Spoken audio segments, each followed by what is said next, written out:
from. Okay, maybe I can start. So the title is "Where are the bits and atoms? A perspective on the physical origin and evolutionary nature of information." And we're going to talk about how can we define information based in physics. And you see, I scratched through the word meta, so it's not metaphysics. This is not philosophy. This is supposed to be physics. And where this all started is okay. With the Schrödinger's paradox, and this is a paradox that I know many of you are probably familiar with or have been at least thinking about. And this paradox basically says, how is it possible that if laws of physics in our universe can be expressed so simply, and if we know that entropy is supposed to increase, how comes we don't live in a universe that is an isotropic soup of elementary particles? But no, we see around us everywhere formations and pattern structures, often very complex. And not only do we see these structures, we often see the continuous formation of more complex structures. So this is a little bit paradoxical. And so I want to share some thoughts on that. And doing quite some thinking about this paradox, I came to the insight that the origin, to a large extent, of recurring structural patterns is information. So whereas I first thought of kind of investigating structure formation, my research spun out to be actually about information. And information is the core of this talk and is the core of also the manuscript I'm trying to write about that. It wasn't intended to be like that, but it ended up to be. A lot of the thoughts that I'm going to talk about here I've already written down in a manuscript that I posted on Arxiv, and you can see the URL to that here. So let's start with observation simply. What can we learn by simply observing the world around us? And let's observe everything. Everything, the whole universe, from the Big Bang till now. What do we see in terms of structure and the origin of structures? Well, within the first hundreds of microseconds after the Big Bang, already you had the first structure formation in the form of protons. And very soon after, you got nucleosynthesis. And atoms started forming 300,000 years after the Big Bang, and 10 to 100 million years after the Big Bang, you start forming galaxies, structures, large structures. We see the formation of stars, huge structures, planetary systems. And even on these planetary systems, we see structure formations such as, for example, volcanoes here on Mars. There's a Mons Olympus on Mars, or a volcano on Earth. Dune formation on Pluto, on Mars, on Earth. We see formation of rivers and river deltas and lakes, for example, on the moon Titan or on Earth. So we see complex structure formation all around us in the universe. And this formation that happens, all this formation seems to happen spontaneous, what we are seeing here. In the absence of information, there's no information necessarily related to the formation of this. But the first formation of nucleosynthesis and galaxies and planetary systems occurs through symmetry breaking. And then the later complex structure formations, such as volcanoes or rivers or dunes, etc., or precipitation, these are self-organizing processes. But they have in common that they are spontaneous. And we're going to call this layer of structures the physical layer. But soon after Earth was formed, another type of structure formation takes place, that of biological structures, such as cells or multicellular organisms and ecosystems, etc. And here, structure formation is not just spontaneous. No, it is guided by an instruction. And the instruction is in genes, and genes lay in DNA. So now we have a layer, biological layer, based on genes and DNA. And this comes through, here the structures are, the instructions are in genes. And genes and DNA is probably the first form of information that we can see as such in the universe. And as animals became more evolved, became, they started collaborating, for example, with each other. Then we see a new type of structure formation. That is social or cultural structure formation, such as swarming, or the building of nests, or cultural praxis. And all these type of structures that form, they are not occurring spontaneously, and they're not directly based in DNA, but they are based in the information structure in the brain of the animals. So these are mimetic instructions in the brain. And then around 6,000 years ago, we got a new type of information existing. So we had information in the form of genes, and information in the form of memes in brain structure. And 6,000 years ago, we have the start of history. Now we get information not linked anymore to the biological entity itself, but information is now outside the biological entity in written texts. And as written text emerged, so emerges civilization. And these emerge together because civilization needs written text to evolve, and written text needs civilization as the pressure to evolve. So they evolve hand in hand. So now we can have information on inanimate objects. And these types of information, such as, for example, writings on clay tablets, they are interpreted by humans, and they code for something in the civilizational layer. And about, say, 60 years ago, when the computer age really started, then we get written information, but now not anymore interpreted by humans, but interpreted by machines. And that is the start of the cybernetic layer. So, in short, we can observe that low complex structure creation can proceed spontaneously through symmetry breaking or self-organization in the physical layer. However, when it comes to high complexity structure creation, it relies on some instruction code, and we'll call that information. And this information exists either in the form of genes in DNA, or in memes in the brain structure, or as written text or as machine code. So there are 4 different types of information. And my first hypothesis is that when a new material system emerges for information, such as, for example, when DNA emerges or brain structure emerges, this underpins the emergence of a whole layer of self-organization. DNA, no information underpins physics. DNA underpins biology. Memes underpin the cultural layer. Written information underpins the civilizational layer, and machine code underpins the cybernetic layer. And what is information? Well, information is always a physical structure. It's not an abstract concept. It is a physically instantiated pattern structure. For example, I can write on this whiteboard, I can write this. Hello. This is information, a welcome information. But this information is a physical structure of chalk on the black background. And you cannot have information that is not physical structure. And also, something you have to be aware of and keep in your mind throughout this talk, information also exists outside human interpretation. DNA was there before humans were there. So beware of anthropocentrism throughout this talk. So we see that information is a physical structure, and then you have a lot of other physical structures, such as, for example, a dune or a planet or a star. These are also objects. But some structures seem to be information, and other structures are not information. So what makes a structure to be information and other structure not to be information? So what is from a physical perspective, what is information? And not only the question is what is it, you can also see there is relation between the physical structure often and between the information and the external physical structure, such as, for example, between the DNA and the biological layer it codes for. So where is this correlation coming from? And to answer that question, I started looking what is common among all type of information structures that we can observe. And I found 3 commonalities. The first is that for all information structures that I identified, I can see there exist processes that replicate that information. So genes replicate, for example, through cell division. Genetic code is replicated, or through PCR. Memes, my thoughts, what I'm telling you, the thoughts in my head, I can replicate in your head through teaching, and you get it through learning. Yeah? Or in human records, I can ask a scribe to make copies of my plan or whatever. So, and this is true for all of this, all of the information structures. So they can replicate. The second is there exist processes for translating the information. And this is, translating is, of course, a term from biology. So you can transfer information to some kind of a phenotype. The genes translate to biological structure. Memes translate into cultural praxis.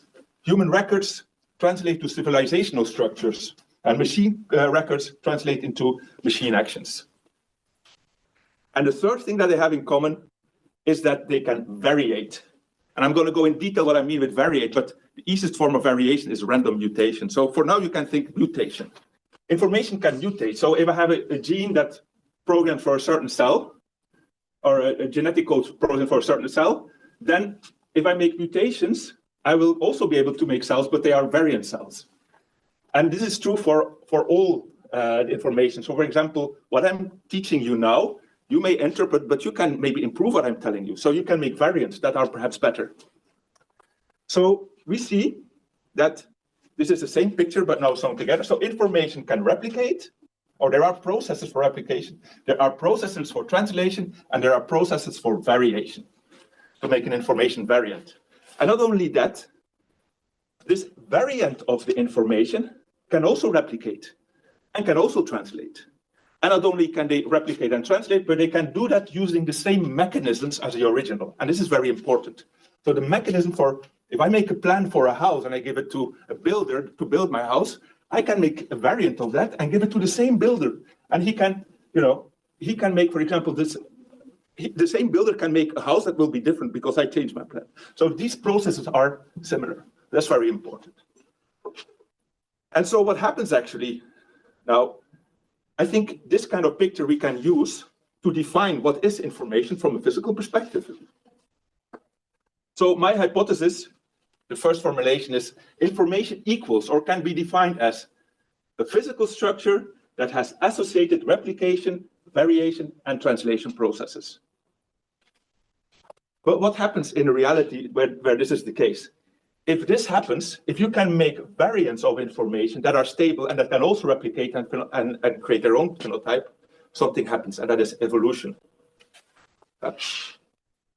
So when these three are true, when you have these three processes, automatically you get evolution play. And so this hypothesis, I think, you can reformulate as information equals or can be defined as any physical structure that carries heredity in an evolutionary process. This is a physical definition of information that I propose. And now I can answer the questions I asked. So what causes a structure to be information or not to be information? Well, if the physical structure carries heredity, then it's information. If it does not, it's not information.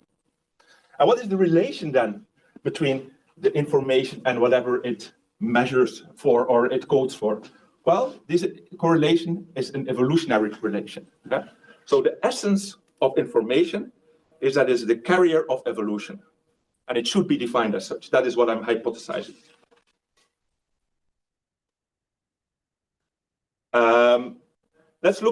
If we want to take this serious, we should also try to formalize it. I've been trying to do that. I've been working quite a bit on that. I don't know if I'm totally ready, but so the way I will try to formalize first, we can define what is a structure. I define a structure either as an elementary particle or as a bound system of constituents. So basically any matter structure can be a structure. And to look how they form each other, I stole the mathematical framework that is used in physics, and that is a framework of causal set theory. So causal set theory is a discrete mathematical framework describing the fundamental structure of space-time in a quantum gravity context. So I know nothing about quantum gravity.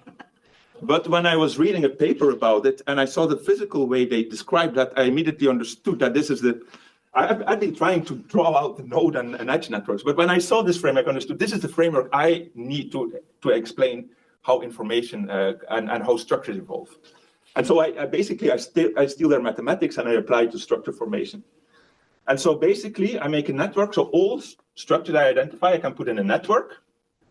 And so every node is a structure, and an edge implicates, for example, if it is node A and this is B, this means that A influences the creation of node B, of structure B. So let's go into, and so what's interesting about writing or making this kind of networks is that they are causal networks and therefore they're Lorentz invariant, which is interesting from a relativistic perspective. You don't have to think of relativistic effects. And so let's look just at a very simple example of how you could do that. And this is very simple chemistry. You have a carbon atom that meets an oxygen atom. They form carbon dioxide. And after a while, they split again into carbon and oxygen. And now I say you can map this space-time. This is a space-time diagram. You can map it to a causal set model.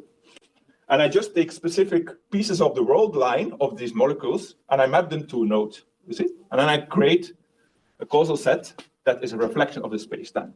So this process, oxidation and reduction, is here shown in a causal set representation. And my hypothesis is here, my third hypothesis is that structure formation can be modeled through causal sets by mapping reality to causal set. I should also say, I'm posing a lot of hypotheses here, and they are somewhere on the scale from totally true to totally false. And there's somewhere, everything I tell is somewhere on the scale from totally trivial to totally groundbreaking. I'm not really sure where I am, but I leave it up to you as an audience to judge that at the end. So I'll be happy to hear your feedback on that. So, and of course, now you have a high flexibility in modeling. So for example, this same reaction I can model in different ways, for example, with a lot of detail or with little detail. But what's important is that I can, the world segments that I can, the smallest I can take is limited by the Planck scale. So basically, in this mapping, what I want to show here is that I can do it in many different ways, but it's always locally finite. You always get a locally finite causal set because the number of nodes is limited by the Planck scale. It can be a large set, but it's locally finite. And this is telling the same thing, but in a symbolic symbolic manner. So such set is reflexive. It's antisymmetric, so that means if one structure A causes the formation of structure B cannot cause the formation of structure A unless they're the same. Of course, they're transitive, so if structure A causes the formation of structure B and structure B causes formation of structure C, we can say that A causes the formation of structure C. And they're locally finite, what I already showed by saying that's a limit it's limited by the Planck length.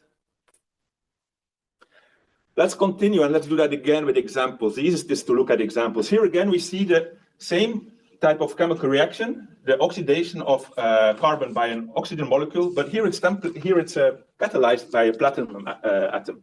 And so this is how a typical physical process could look like, that the platinum binds one of the oxygen molecules in the oxygen atoms in the oxygen molecule, and then makes it available for bonding to the carbon. And then the other oxygen binds to the carbon monoxide that comes from it, and so forms CO2. And you see that the platinum is a catalyst. So the platinum comes out of the process. It is important. It causes the formation of other structures, but it comes out unharmed.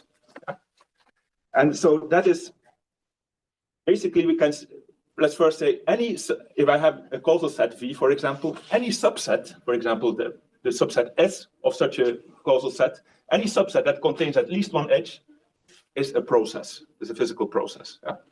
And the physical process will have an input and an output.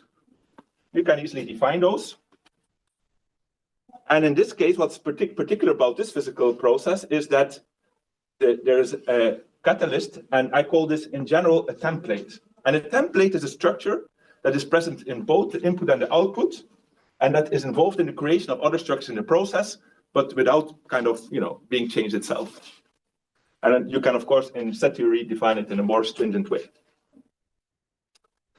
Examples of templates, of course, catalysts and enzymes, but also tools. For example, if I'm going to build a house and I take a hammer, in the beginning I have my hammer, I use the hammer to build a house, and after I build the house, I still have my hammer. So the hammer is a template in a house building process. So most machines, most tools are going to be templates. Information itself is also a template. I can make a plan for building a house, but when I'm done building, I still have the original plan. So information is also a template. And why is it important to identify which structures are templates and not? Well, this is more from a physical perspective, because I think this is part of the answer to how come that simple laws of physics in a chaotic environment lead to complex structures. Well, that is because they involve templates. Because templates allow the stable and recurrent, again and again, creation of complex structures based on simple input.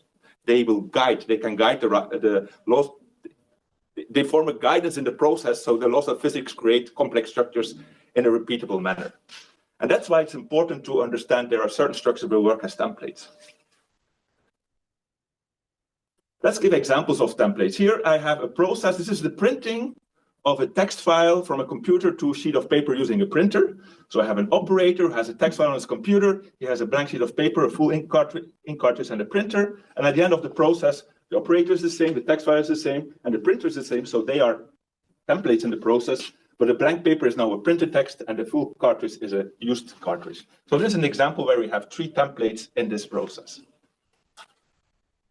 Another example is very simple, a similar example. This is copying a text file using a photocopier. So now we start with a written paper document, and at the end we'll have 2 written paper documents.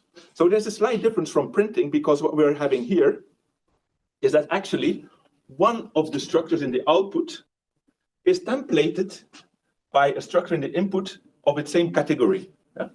When you print something or not, you take an electronic file, turn it into a printed paper. These are 2 different structures. But here we have a paper, a written paper, and we have a new written paper created using itself as it's another structure of its own category as a template. And we're going to need that, of course, to define information replication. So short recap, I hypothesize that we can map space-time regions to causal sets. We can define a process. It's any subset that contains causal relations. A template is a structure that enables the stable and recurrent creation of complex structures and replicates our templates for copies of their own sort. So now we come to information. How can we define information and how can we quantitate information? I will start with a graphical definition of what is information. So imagine you have any causal set. It can look like that.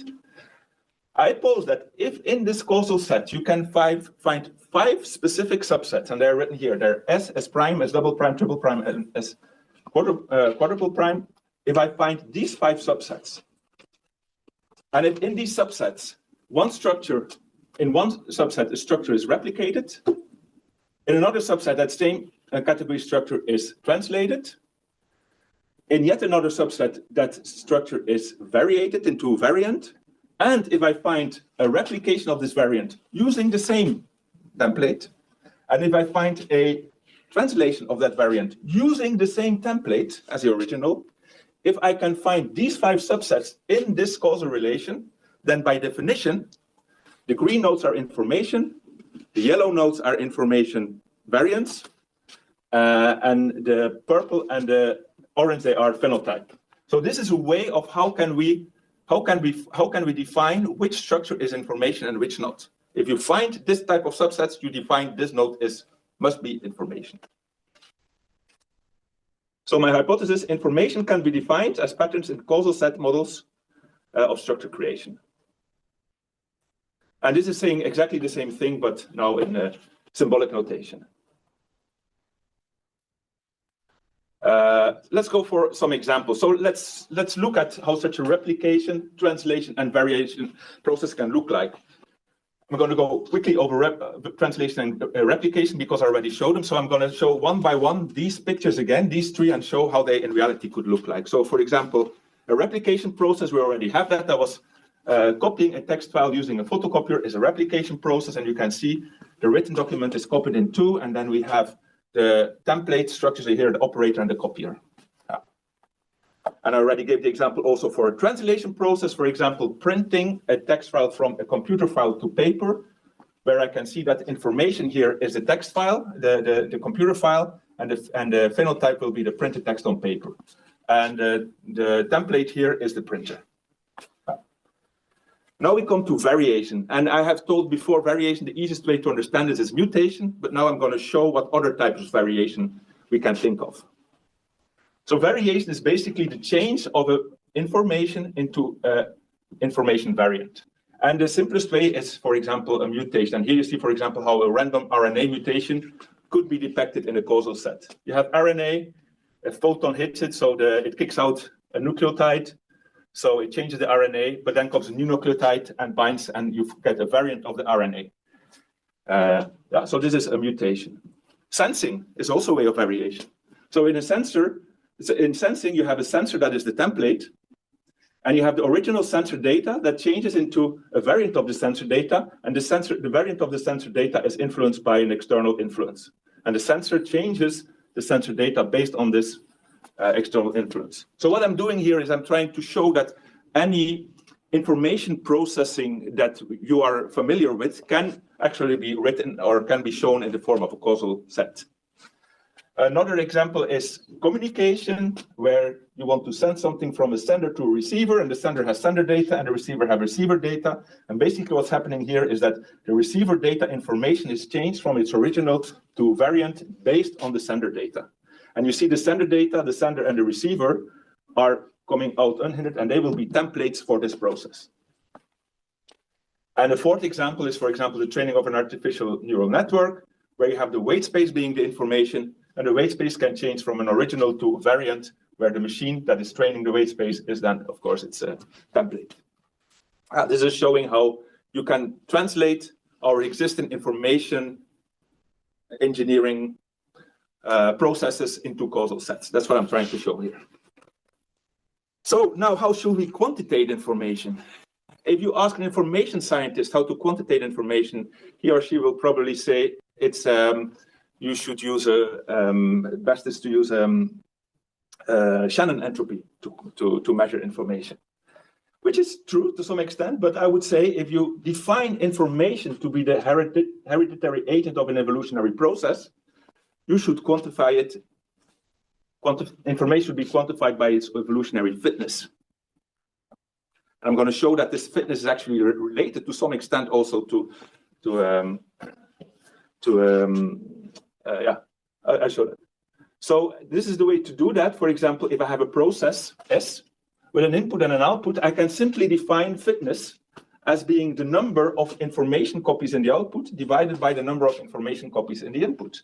So in this case, it's 1, 2, 3 divided by 1, 2. So the fitness equals the fitness of information I in the process S equals 1.5, 1.5. Yeah?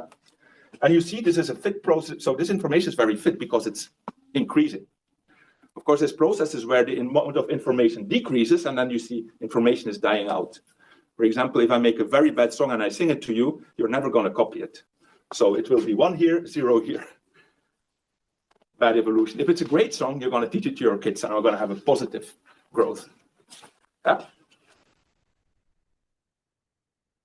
And so evolutionary fitness, we know from biology, it depends on many different factors. It depends on the success of replication.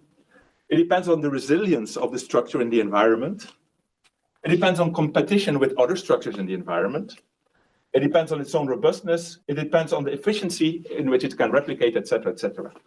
So where now does Shannon entropy come in? Well, Shannon entropy, in essence, measures efficiency in replication. That's what it does.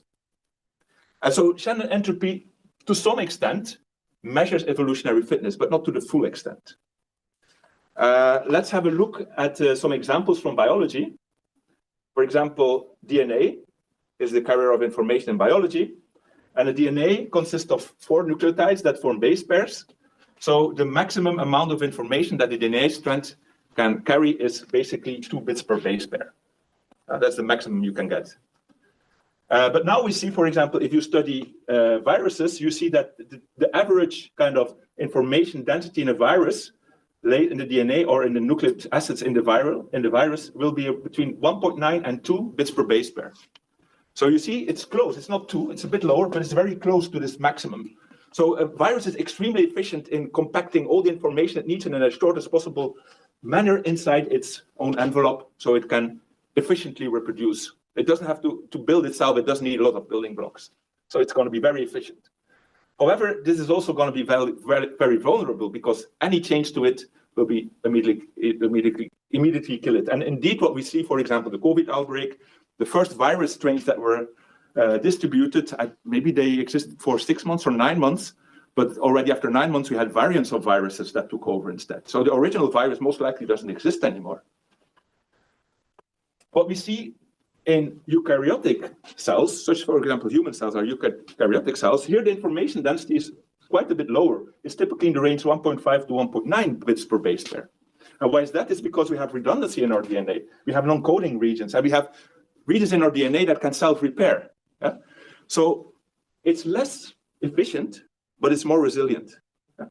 And so this shows that biology is not trying to go to the highest efficiency. It does not try to minimize the Shannon entropy, but it tries to maximize the evolutionary fitness. And I think this is true for information in all the layers, not only in the biological layer. So we should reconsider how we quantitate information.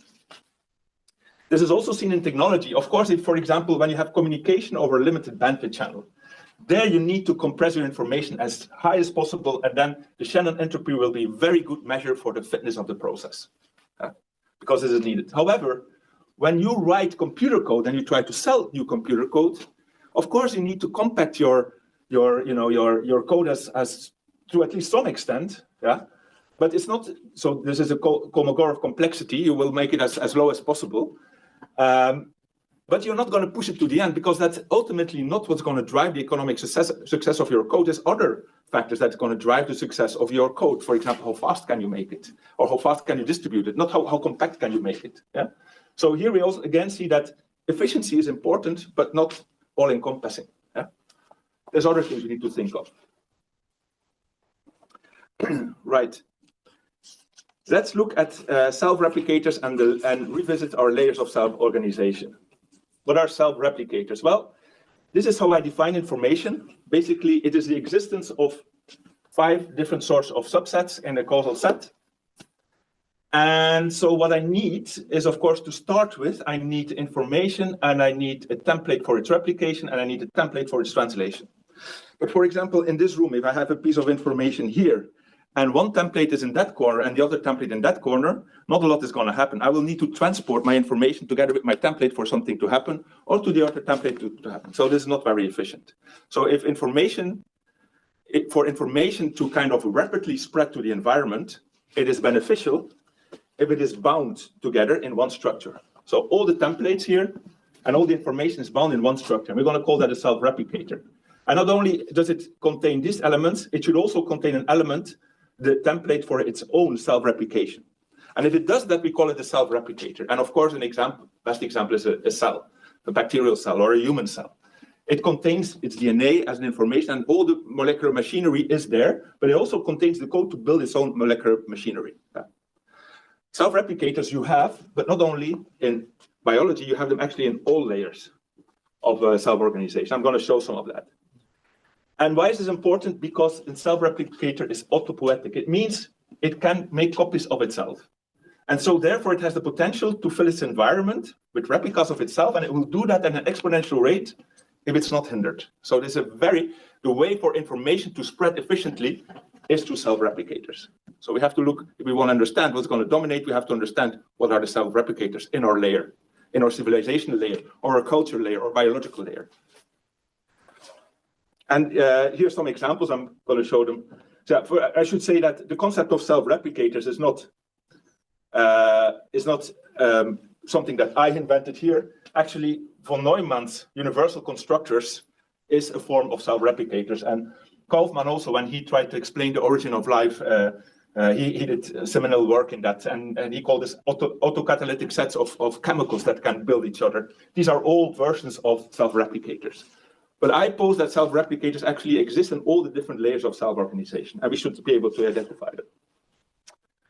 I'm going to skip this one. So here we see, again, the layers of self-organization. We got a lot of structure formation without information, and then we call it physics, the physical layer. If the layer is built by genes in DNA, the DNA can translate into biological structures such as proteins, tissue, organs, ecosystems. And self-replicators here are cells and organisms, and they are very efficient in taking DNA strands and bringing them all over the environment, spreading them. And they build together a biological layer. Ideas, memes in the neural structure, they are spread through rituals or through teaching, learning, or through telling stories, or through songs, or through cuisine or community praxis. They're translated like that. And a self-replicator example here is a family. You can think of a traditional family of mama, papa, and the children and the grandparents. And they work together, and when the family grows older, the children form their own families, a new replicated structure with the same structure, and spreading the same cultural praxis to their families. And you can have several families. And this is an efficient way for a culture to spread throughout its environment. The same with writing text. Writing on inanimate structures can be building plans for products or for services, or can be legal code or economic laws, and they are translated, of course, into legal actions or to economic actions. And self-replicators in this layer are organizations or corporations or nations. For example, the 7-Eleven store is a self-replicator in the civilizational layer because you can franchise it, you can copy it many times, and it's very good. And of course, it adapts also, and by selling new products, etc. And so the writing, so the code that determines what should how should you organize a 7-Eleven is spread by replication of 7-Elevens throughout the world. And together, all this they form the civilizational layer. And of course, the same can happen with machine code. But now we see something that has not happened here. So in machine code, something that we do not have yet is a self-replicator. I don't know really of machines that are ubiquitously at the moment that can rebuild themselves and spread information throughout the environment just by doing by themselves. Because if they would, they could potentially form the cybernetic layer. We'll get into that in a bit later.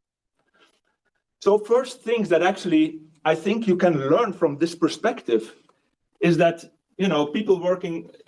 It really highlights actually the potential importance of information and evolution and of fitness and of the self-replicators and to I think having a deeper understanding of that evolutionary framework in, for example, sociology, law, or economics, or politics, could help us it can give a new perspective in these sciences by seeing economical evolution as a really an evolutionary process of self-replicators, or in the political layer, or in the legal layer, etc. We talked already about the cybernetic layer, which has started but is not yet formed. So, of course, if machines would take over, that is what we see in the movie Terminator, the rise of the machines. Will the machines take over, yes or no? Will AI take over, yes or no? Well, if machines want to dominate, the cybernetics must surpass the evolutionary fitness of the other layers, of the civilization layer, of the culture layer, of the biological layer. If they are more fit, they will take over. Yeah. As long as they are not fit, they can be there, but they can only be there if they rely on a win-win co-evolution symbiosis with the other layers. So if an AI is helping me, I'll be happily spreading it. Yeah? But only because it's helping me. If it doesn't help me, it's not going to spread. Yeah? And of course, there's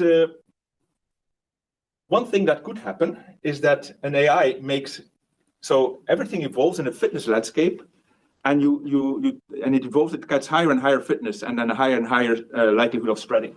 So of course, what can happen is that an AI finds in its fitness landscape a very high point that we can't see, and it can jump there and in that way overtake us. That is a possibility. This is interesting to see, for example, how evolution goes in the biological layer that is driven by genes. So very often in an environment that is quite stable, you will have evolution, but it will go very slowly.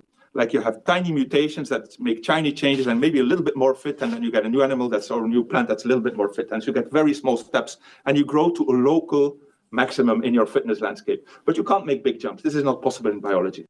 Big jumps in biology happen under catastrophic circumstances. For example, an asteroid hits Earth. Suddenly, the entire fitness landscape for the dinosaurs disappeared, and they died out. But it was beneficial for the birds. So the animals taking over after dinosaurs were the birds, because now suddenly the whole landscape disappeared, and now new genes could evolve. This is not true necessarily in the human layer. And one good example of that in the civilization layer is, for example, the invention of the wheel. Like in biology, all animals walk on legs. No animals have wheels. And why not? Because if you would have a wheel structure, if you would have a bloodstream between the main body and the wheel, and that wheel starts turning, the blood vessel would break. You cannot eternally break. So you cannot evolve a wheel in a biological layer. But humans can evolve a wheel because they can think in jumps in the fitness landscape. And so if AI can find higher points in the fitness landscape than we can, and in a more efficient manner, this can be a way for them to take over. Let's finally have a look at some ontological and epistemological consequences. I don't know if you have heard of the book or read the book from Hoffman, The Case Against Reality. It's a very interesting viewpoint. Hoffman says that human understanding of the world, it is not a reflection of the external reality. Rather, it is a user interface crafted by natural selection to support survival and reproduction rather than to disclose the truth. That means that the way I see you, the internal picture in my head of you, may have very little to do about who you are actually. It is just the interface in which I experience you, and this interface makes me reproduce more efficiently. That is what he argues. And this makes sense from an evolutionary perspective. And I would argue that this principle is actually universally true. In the same way that the structure of a DNA is nothing like the structure of the biology it codes for, But of course, they are still related. So how can we understand, of course, now thinking of that, it's of course important to think which information is true and which information is false, and how can we think about that in the framework that I'm sketching here. Well, truth of a statement is determined by its logical coherence within a specified theoretical framework. For example, I can make the statement 1 + 1 = 3. This statement is not logically coherent within the theoretical framework of mathematics. Therefore, we say it's false. And where does fitness come in? Well, the usefulness or the validity of the theoretical framework of mathematics, that is determined by the evolutionary fitness of mathematics. Why do we have mathematics as it is?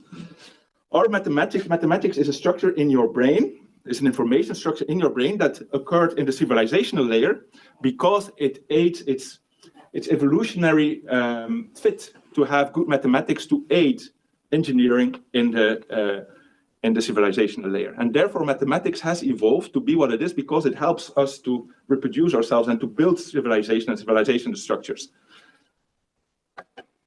And so fitness comes from the framework, not from the statement. The statement, you can only look, is it true or not, by its logical coherence with the framework. And you can now make interesting thinking. For example, if Donald Trump claims that he won the 2020 election because the elections were stolen, is that true or not? Well, in the framework of science, it's not true because you can make measurements and you would see, no, this was this was a fair election and he did not win it. But in the political layer, yes, it's true because it's very fit. I mean, his ID that he lost has caused him to win the elections. So you can see from a political framework, it is a true statement. So this is a way you can start thinking about what is truth. And I don't know, I haven't thought this through in detail, but I think there's things you can do with that. Science is interesting. We are all scientists. And what is science? Science is also an information structure in our head.